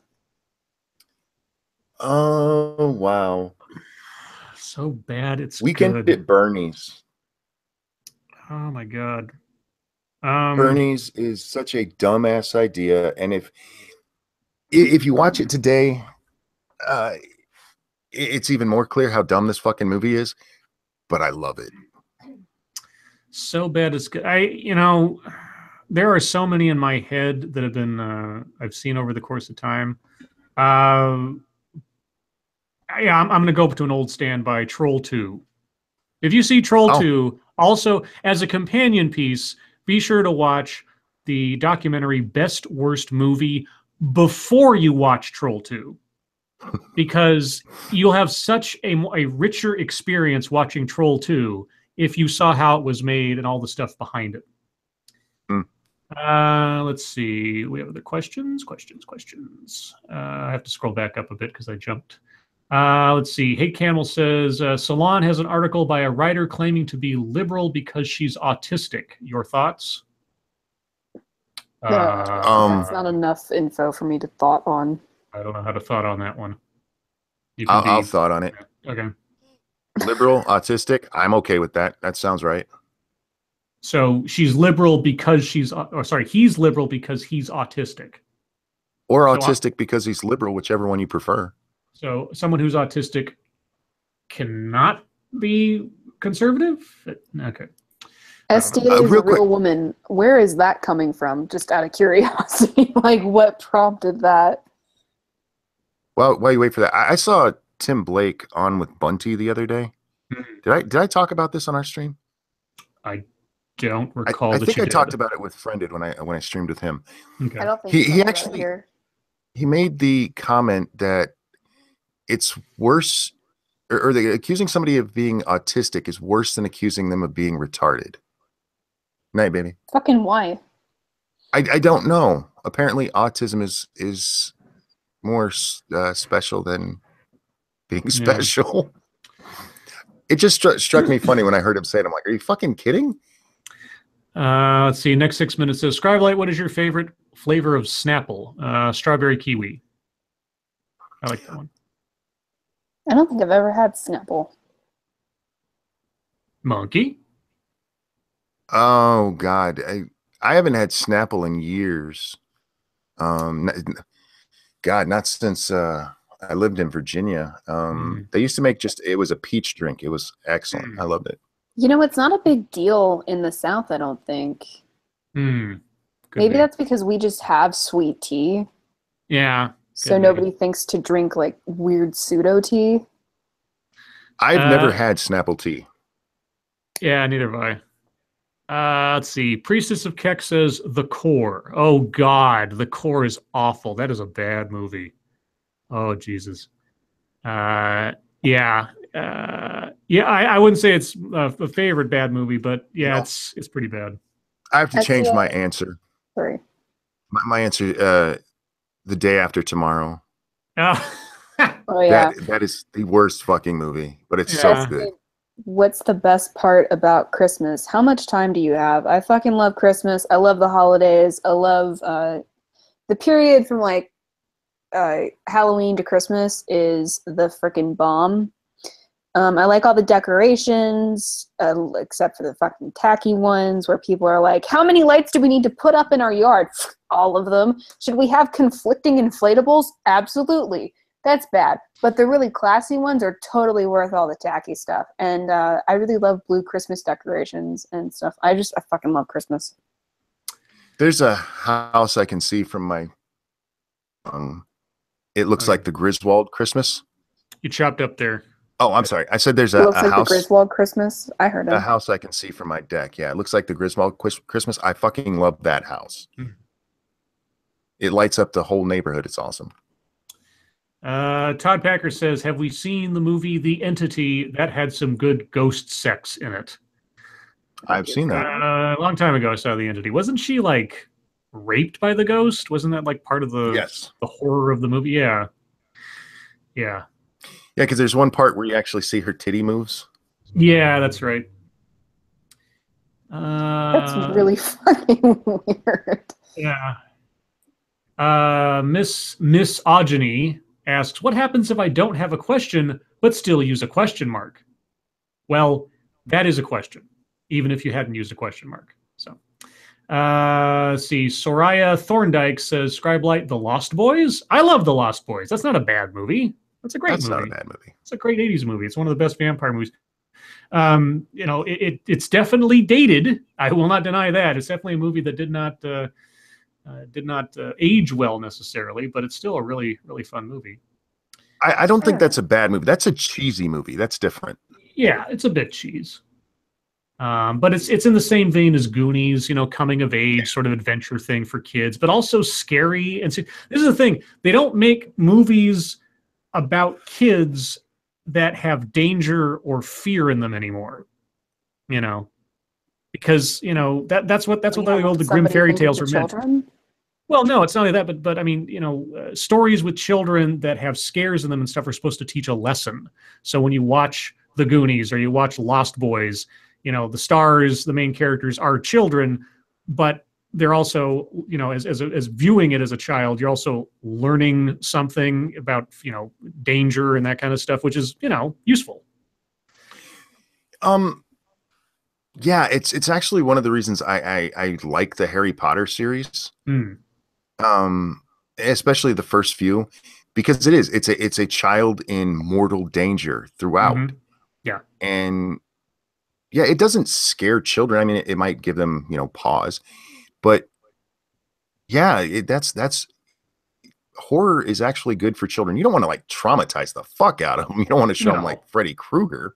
Yeah, but tension, suspense, you know, fear, even something that's a little scary. You know, like Sloth in Goonies, when he's first introduced, he's a fucking monster. But by the end of the movie, he's the best guy ever. I mean, oh God. He saves the day. He saves the day. Teaches you something. Let's see. I still haven't ever seen Goonies. Oh, watch the damn movie. Watch it. No. You know what? That would be like another. If I get $50, I'll watch the Goonies. Oh, Jenna P says, "What time is the Die Hard stream? 3 p.m. Eastern Time, noon Pacific tomorrow on Monkey's channel. Granted that Monkey's internet is working, because we're not going to be able to do it if we can't have a conversation. That's going to be bad." It's funny that as you said that, it cut out on me again. Oh shit! Well, fingers crossed. We will test it tomorrow, guys, before the stream starts to make sure that everything's working. If we do have too many problems, then, you know, we'll let you know. But that is the plan for tomorrow. SDA hates movies. You know, you're right. I'm not really like the biggest fan of movies. And it's just because I have a hard time sitting still for that long. Like, I just want to like do something else other than watch a movie. Like, in order to get me to watch a movie, even if I like the movie, it either has to be Frozen, a Disney movie, a Barbie movie, or we have to be in a theater. Otherwise, it's gonna be like 15 minutes in, and I'm gonna be like, "Can we do something interesting now, please? Please, I'm dying." I don't know why. Have you tried boning during movies? You know, usually that like makes it so that I'm not watching the movie anymore. Let's see. Submarine monster horror movie Leviathan. I saw Leviathan. Leviathan was awful. Scribe Light, favorite vampire film. Oh, I Once have Bitten. I have several. Near Dark is probably one of my favorites, except for the ending. Worst ending for a vampire movie. Otherwise, everything else in that vampire movie was really good. Near Dark, I would recommend highly. There's one scene where they're playing poker, and the dialogue between the characters is absolutely perfect. And also, it stars most of the people from Aliens, and so there's some really good actors in that one. I mentioned this the other night. If you can find a copy of it, it's called The Addiction. It's directed by Abel Ferreira, or Abel, or however you say his name, who also did Driller Killer, if I remember correctly. But it's black and white. It's very moody. It's very sort of artsy, but it is the only film I know of where Christopher Walken is playing a scary as fuck vampire. And he's only in the movie for like maybe 5-10 minutes, but he steals the entire fucking movie. It's great. You know, I take that back. I have seen the first 20 minutes, maybe 15 minutes of The Goonies, Okay. and I got bored. So we turned it off because I was like, I'm super bored. Can we do something else? Let's see. Lycan Saijin, if I'm saying that correctly, says Francis Ford Coppola's Dracula. I'm sorry for you. That was an awful movie. Bloodwing says Fright Night. Original Pat says the original Fright Night. XGC Scrappy says 30 Days of Night. 30 Days of Night is actually really good. And oddly enough, its direct-to-video sequel wasn't that bad either, if you can find it. I think it's called Dark Days or something. It's not that bad. Let's see. Okay, that time I completely closed everything down and just restarted. So let's see if that's better, because Jesus Christ, is pissing me off. Lycan says Driller Killer was Bruce Willis's first movie, but don't blink or you'll miss him. Interesting. I didn't know that. Okay. Lycan says Scribe Light, fuck you. No, sorry. Francis Ford Coppola's Dracula was Garbage. It was garbage. Okay. Now, Gary Oldman is a good actor, and he did the best he possibly could in an old woman wig and red robe, looking stupid.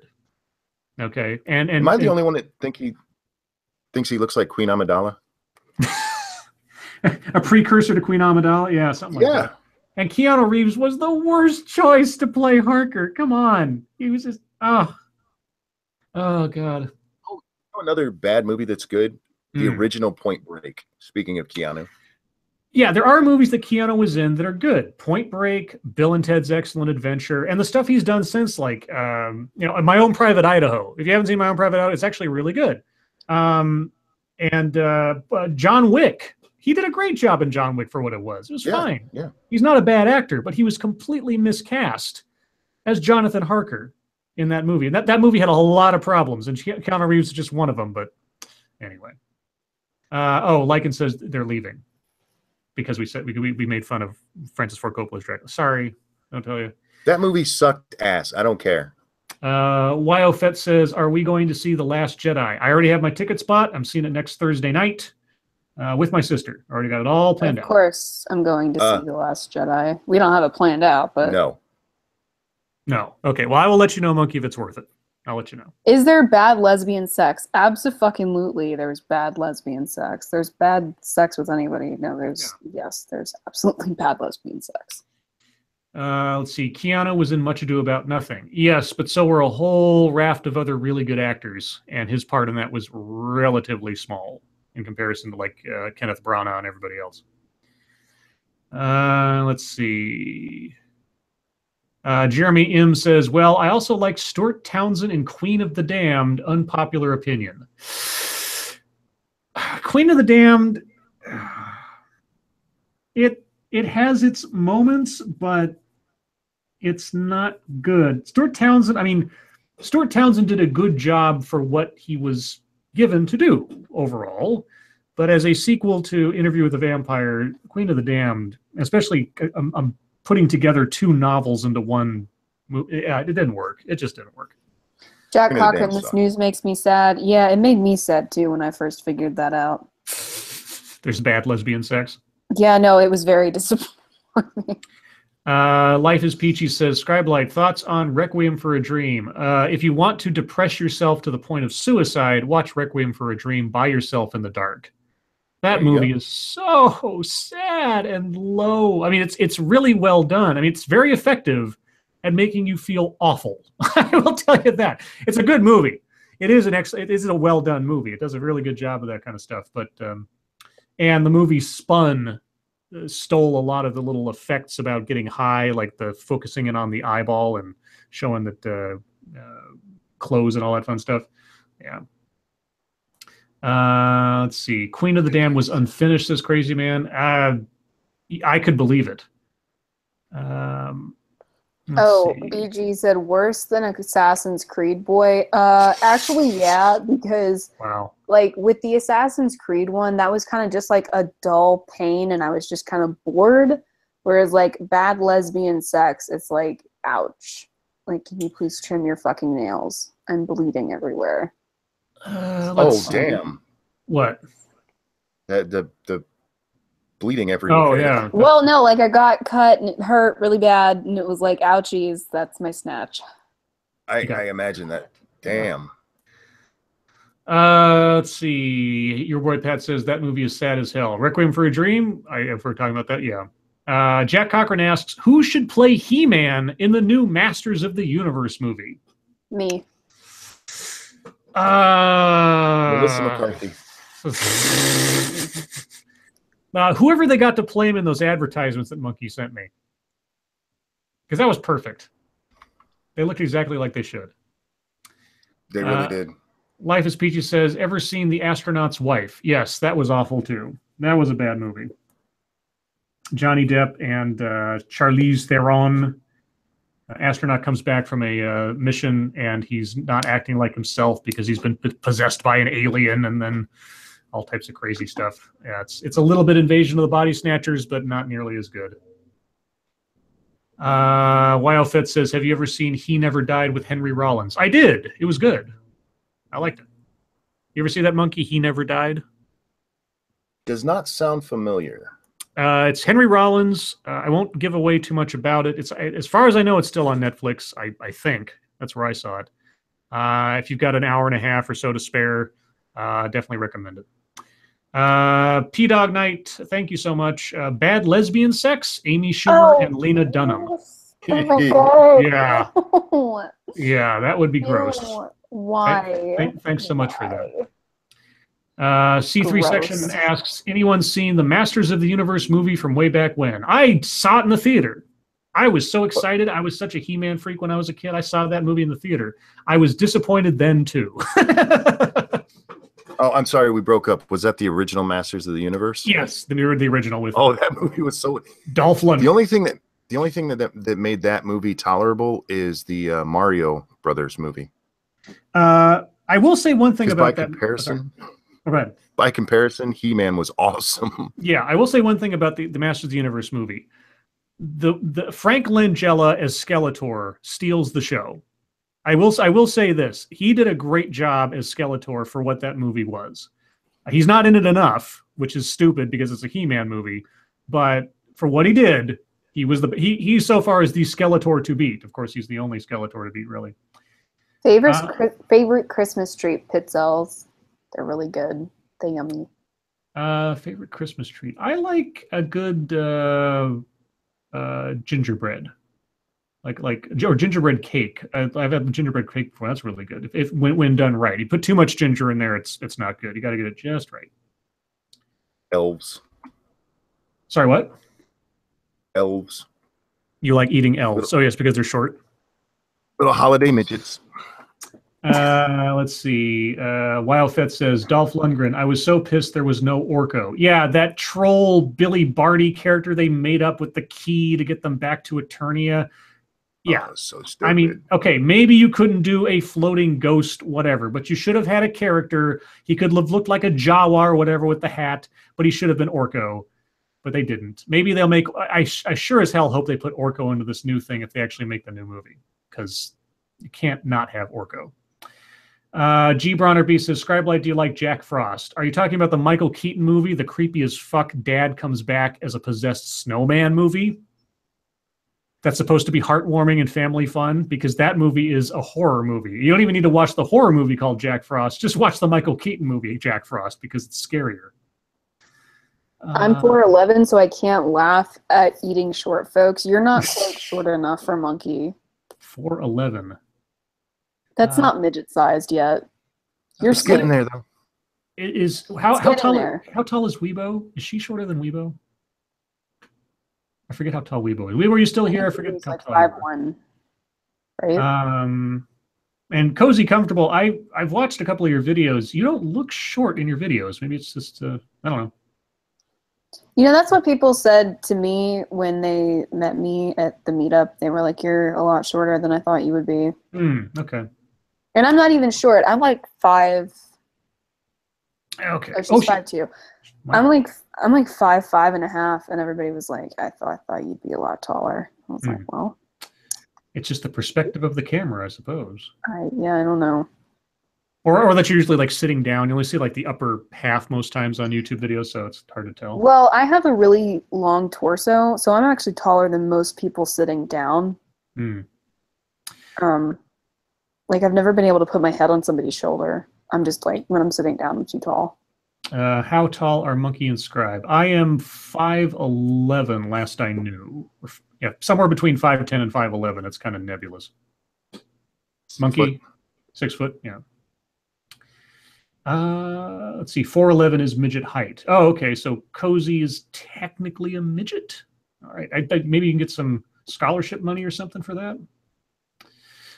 I like midgets. Yeah, Monkey likes midgets. Yeah, I have pretty short legs. That's why I like to wear heels, because it makes me look a lot more proportional. If you make my legs like 6 inches longer. Scribe's short, says Priestess of Keck. Okay, you're in a chat room with Weibo and Comfy, or sorry, Cozy Comfortable, and I'm short. Okay. I mean, you're too short for me. Oh, well, pardon moi. Let's see. Your boy Pat would like everybody to know that I do, in fact, have legs. I don't know what that means. Do you know how to use them? I don't. I'm scared to answer that. It's a lyric to a ZZ Top song. She's got legs. She's got legs. The song's actually called Legs. You should listen to it. It's great. It's a great song. The video's good too. Guys with the beard. Oh. Love the video. I Am Cancer says, is being a midget a disability? Legally, I think I think if you need like the funky midget pedals and like a booster seat, then yes. Let's see. 3-minute warning, guys. We've got 3 minutes left. Scribe Light Ranting Monkey, I'm really sorry for overreacting to your opinions on a movie of all things. Oh, I didn't. No need to apologize. I am passionate about movies too, as you may have noticed over the course of several streams. My outrage is usually a little bit more melodrama than it is serious. That's how I took your comments. No apology necessary. Yeah, legally, apparently it's a disability, says the dog lawyer. Oh, Lawyer Dog. Thank you, Lawyer Dog, P-Dog Dog. Yep. Lawyer Dog. Yeah, I do genuinely have pretty short legs, but it is what it is. There was something I missed here. Oh, Life is Peachy says, good or bad horror movie? The first Human Centipede. Oh God, why'd you have to bring that? It's a gross movie. It's a gross movie. It's not very horrifying. It didn't really scare me. It was just sort of a like, oh my God, somebody actually paid money to have this made kind of situation. When I was 15, I think it was 15. Yeah, I was 15. My soon-to-be lesbian girlfriend and I watched The Human Centipede and The Human Centipede 2 in one day, and those were the first. No, other than Friday the 13th, that was the only other horror movie I'd ever seen. So I got thrown into the deep end as far as the horror genre goes. And it was gross and really disturbing. Sora Thorndike says, most disturbing movie. Well, it's not really a movie, it's more a documentary, but if you want to see a most disturbing documentary, you got to find this old news report / documentary that Geraldo Rivera did back in the 70s, I think it was, the early 70s, where he sort of, crashed a mental hospital. The images in that report haunt me to this moment, and I am not being melodramatic when I say that. They are disturbing. Thank you, P-Dog Knight. Bad lesbian sex, Rosie O'Donnell and Madonna. Oh, God. Yikes. Soon to be lesbian girlfriend, go on. Oh, she turned out to be an abusive bitch, and now I don't date women, and I just go with the male side of bisexual. Well, guys, we have hit the top of the hour, so I think we are going to wrap it up. Monkey, would you like to take us out? Yeah, hopefully this all comes through. Scribe, thank you so much for doing so much, carrying the show tonight, reading everything. I am sorry, guys. Hopefully it's better well, not tomorrow. Monday, we're back on SDA's channel. Tomorrow, me and Scribe will be on my channel, hopefully at 3 p.m. Eastern. SDA is doing you said book club, right? Book club, yeah, tomorrow morning at 7 a.m. Thank you so much for joining us. Thank you for the super chats. Thank you for hanging in there with our technical difficulties. You guys rock. Don't forget to check out the ad that Scribe missed. It's linked below. Scribe, SDA, pleasure as always. Everyone, your life makes me sad. We'll see you next time. Bye, guys.